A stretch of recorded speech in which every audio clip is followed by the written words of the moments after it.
자, 오늘은 영어 단어에 대한 공부 방법 이야기 한 가지를 해보도록 하겠습니다. 자, 보통 저희가 영어를 처음 배울 때 단어 때문에 고생하시는 분들이 많으실 거예요. 단어를 열심히 외우는데 잘 안 외워져서 고민이 되죠. 외울 건 많고 외우는데도 잘 안 외워지고요. 자, 좀 이상하게 들릴 수도 있지만 영어 단어는 처음에는 너무 많이 외우는 건 오히려 좋지 않을 수도 있습니다. 자, 그러니까 한 번에 많이 못 외우신다고 너무 걱정하실 필요는 없을 것 같습니다. 제가 이렇게 말씀드리는 몇 가지 이유가 있는데요. 일단 세 가지만 제가 짚어보도록 하겠습니다. 자, 첫 번째, 단어를 다 알면은 저희가 대충 우리말로 뜯어 맞춰서 해석하는 습관이 생깁니다. 구조, 문장 구조를 보질 않아요. 영어는 문장 구조가 굉장히 중요한 언어거든요. 제가 그랬습니다. 중학교 1학년 때 딱 입학하니까 단어를 외우니까 문장이 다 해석이 되는 것 같은. 그래서 저는 중학교 3학년 단어까지 1학년 때 몽땅 다 외워버렸습니다. 그랬더니 중학교 3학년 교과서를 딱 펴고도 대충 해석이 되는 것 같더라고요. 저는 그래서 그때 영어는 단어만 외우면 되는 거구나 라고 생각했습니다. 근데 웬걸 고등학교 딱 들어가니까 모르는 단어가 막 쏟아지는데 그 단어를 다 외워도 문장이 해석이 안 되는 겁니다. 그런데 더 놀라운 건 영어를 잘하는 제 친구들은 모르는 단어가 있는데도 그거를 정확하게 해석을 하더라는 거죠. 우리말로 완벽히 옮겼다는 게 아니고요.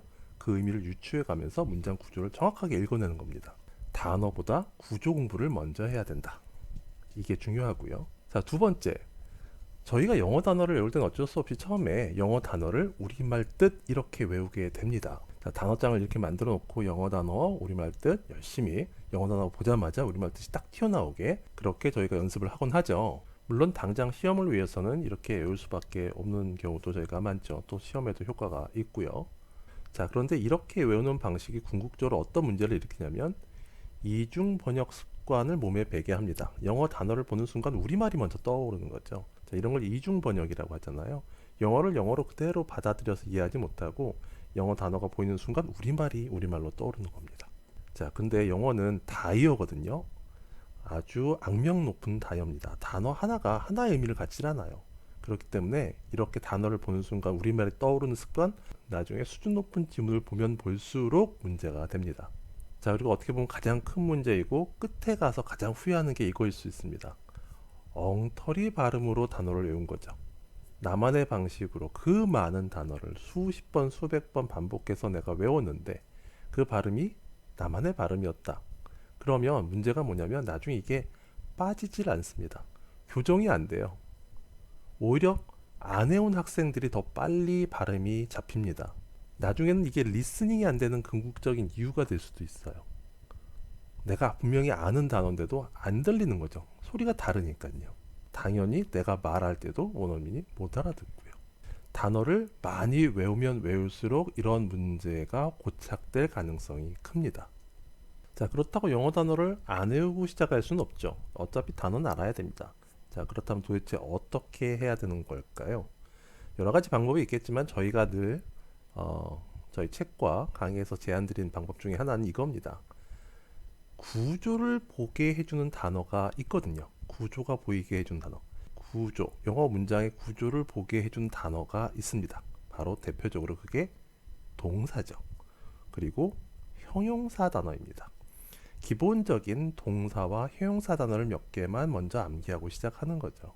자, 엄청나게 많은 동사와 형용사 단어를 외워야 되는 것도 아니고요. 일단 기본적으로 가장 많이 반복해서 등장하는 중요한 동사와 형용사 위주로 외우되 가능하면 이때는 이제 발음도 좀 신경 써서 처음부터 외워주면 좋겠죠.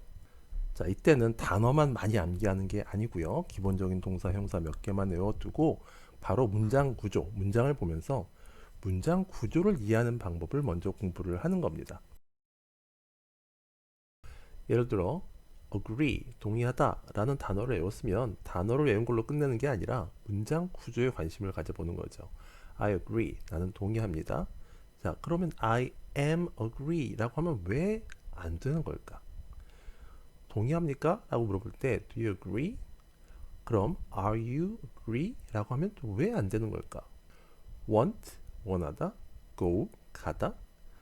I want go, 가고 싶다라는 말을 이렇게 하면 왜 안 되는 건지, 왜 굳이 I want to go 이렇게 하는 건지.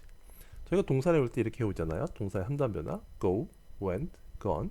자, 이 각각이 뭔지 또 이해를 해야 되는 거겠죠. 문장 구조를 보고 그렇다면 she gone 이렇게 하면 왜 안 되는 건지 이런 것들을 궁금해 해보는 거죠. 다 다른 이유가 있는 게 아니고요. 아주 간단한 동일한 원칙 하나가 적용됩니다. 바로 뿌리 원칙이죠.